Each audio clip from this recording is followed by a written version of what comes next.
Senador Fernando Bezerra, com maestria conduzindo esta audiência pública.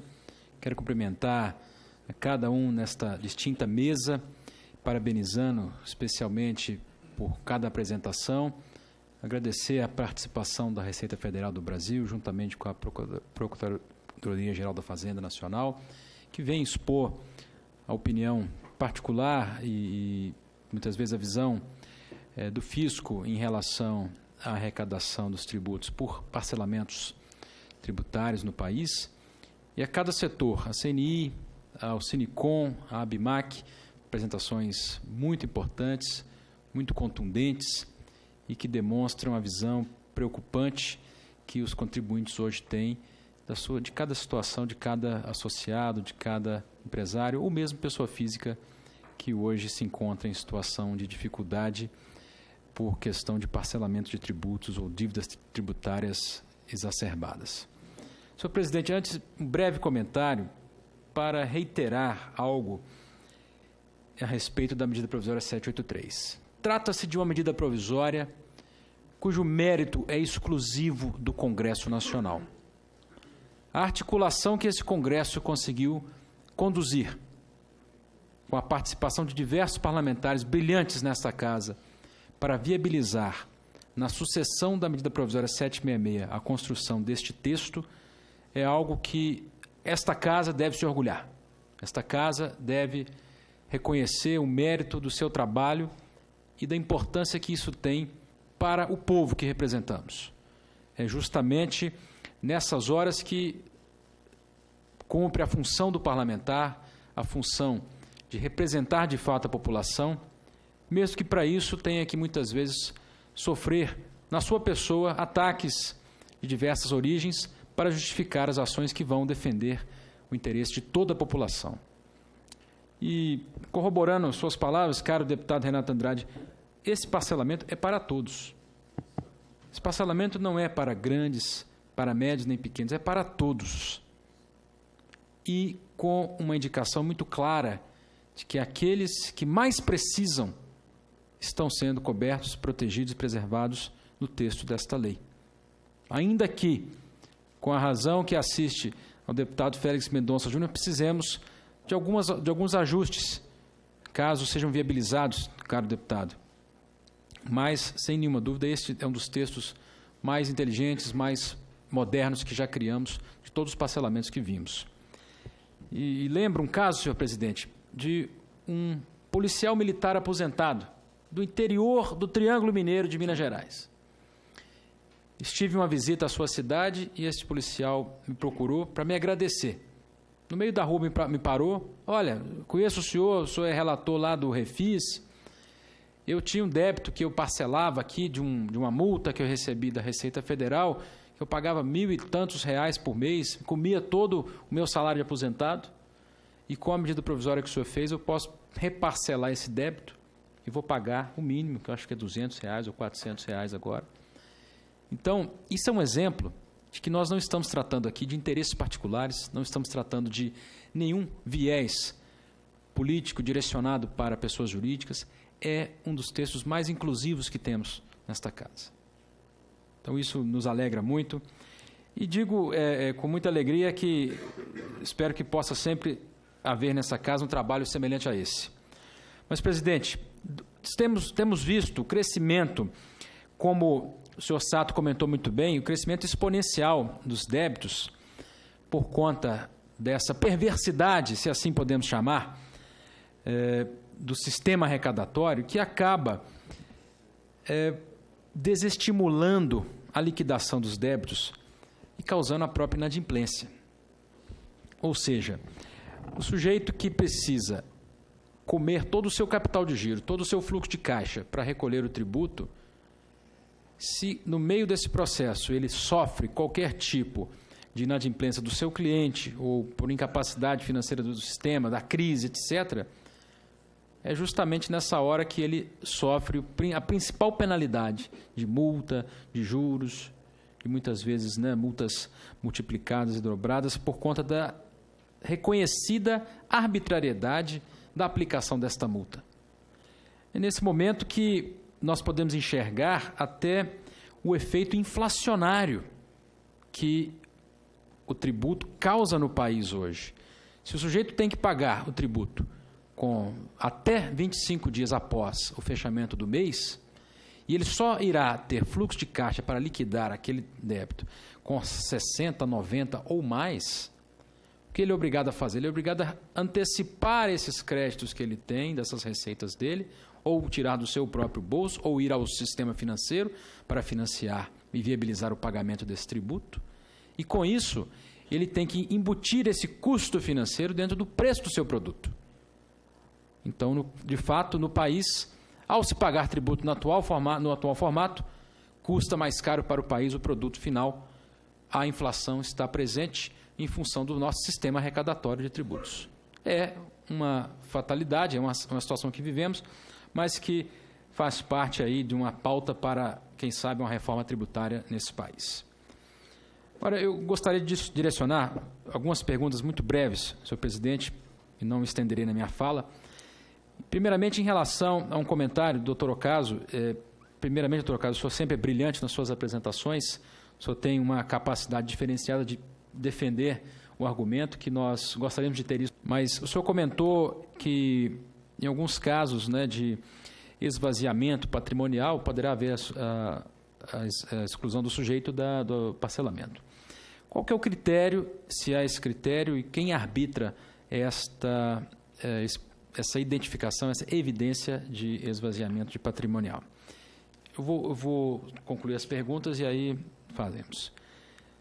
Segundo lugar, eu gostaria de que o senhor pudesse nos informar, caso tenha essa informação, se não depois enviar por escrito, qual é o valor médio da dívida dos contribuintes que tem algum valor de prejuízo fiscal.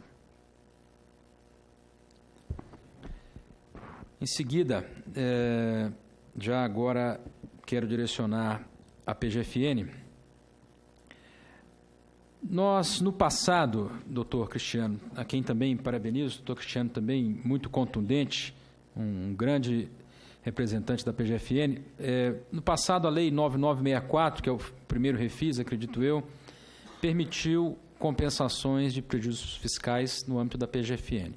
Da mesma forma, o ProRelite, em 2015, 2 anos atrás exatamente, a MP 685, também permitiu tal compensação. Gostaria que o senhor pudesse dizer por que no passado foi possível e agora esta resistência para essa mesma possibilidade para os contribuintes. Ainda que não significa a liquidação integral do débito, parcial, é algo que no passado muito recente foi realidade.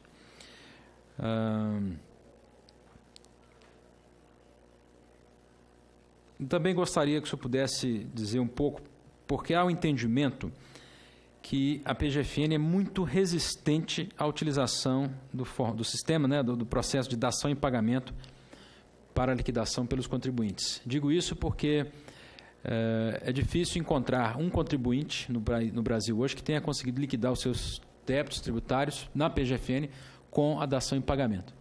Então, gostaria que pudéssemos evidenciar um pouco melhor esses critérios, essa forma de utilização. Em seguida, uma pergunta um pouco mais incisiva da minha parte, eu peço licença por isso. Ela não está direcionada a nenhuma das pessoas especificamente, mas gostaria de entender qual o critério, tanto da PGFN quanto da Receita Federal, para alegar, como foi alegado aqui. Aí eu peço desculpas caso tenha sido a PGFN ou a Receita Federal, agora não me recordo quem comentou isso, para alegar que determinado contribuinte ou determinados contribuintes que aderiram ao parcelamento passado ou presente não tinham precisão, não tinham necessidade de aderir. Qual é esse critério? Esse critério é um critério que houve até uma quebra de sigilo bancário para atestar isso, ou é simplesmente uma opinião do senhor palestrante? Porque essa identificação, esse reconhecimento da necessidade de aderir a um parcelamento, isso é exclusivo do contribuinte, acredito eu. Isso é até de foro íntimo uma decisão dessa, tendo em vista seriedade, a gravidade de um débito tributário perante um CNPJ ou até uma pessoa física. A próxima pergunta aqui. Nominalmente, foi apresentado pela PGFN que o programa irá gerar prejuízos à arrecadação.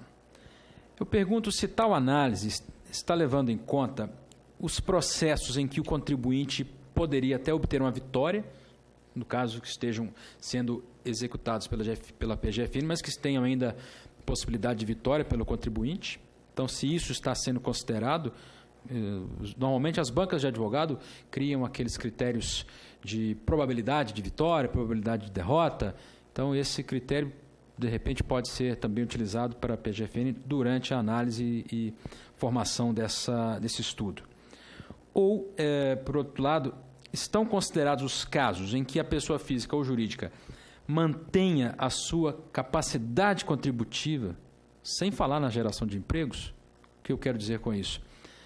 É um prejuízo para a PGFN, o parcelamento, mas significa a manutenção da capacidade do contribuinte de pagar o seu tributo daqui em diante. E, sem nenhuma dúvida, mais importante talvez que o próprio recolhimento do tributo, a manutenção do CNPJ, da pessoa física funcionando, da pessoa física trabalhando e gerando empregos. Então, essa é a minha pergunta. E, por fim, eu faço uma última pergunta que nós entendemos como até parte do trabalho da própria PGFN, da própria Receita Federal, que há essa resistência, essa oposição constante à instauração de parcelamentos especiais pelos motivos apresentados. E, com isso, há uma mobilização, uma ação contundente. E o melhor exemplo foi a disputa que aconteceu na 766, que ela caducou muito em função dessa mobilização de ambos os órgãos. E esse mesmo empenho, esse mesmo esforço, ele muitas vezes não pode ser identificado ou identificado com menos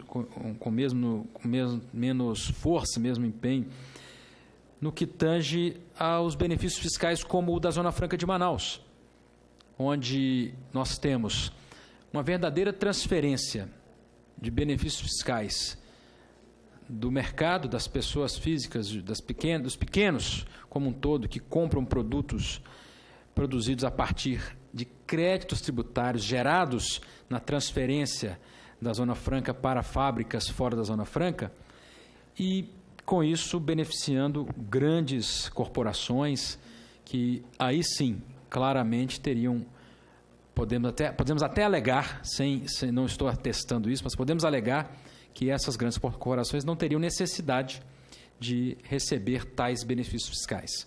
Então, eu pergunto o porquê dessa falta desse mesmo empenho na disputa, na briga, para que isso não aconteça mais no Brasil, enquanto há um esforço, talvez exacerbado, para o impedimento de parcelamentos no país.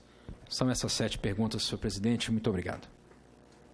Eu agradeço ao nosso relator, deputado Nilton Cardoso Júnior, e, na sequência, eu vou oferecer a oportunidade para fazer uns comentários em relação às diversas indagações feitas pelos parlamentares para os nossos 2 convidados, o professor Carlos Roberto Ocasio e o Cristiano Moraes. Me parece que as perguntas foram dirigidas mais aos representantes da Receita Federal e da PGFN. E, na sequência, a gente convida os nossos outros palestrantes. Nós temos ainda 4.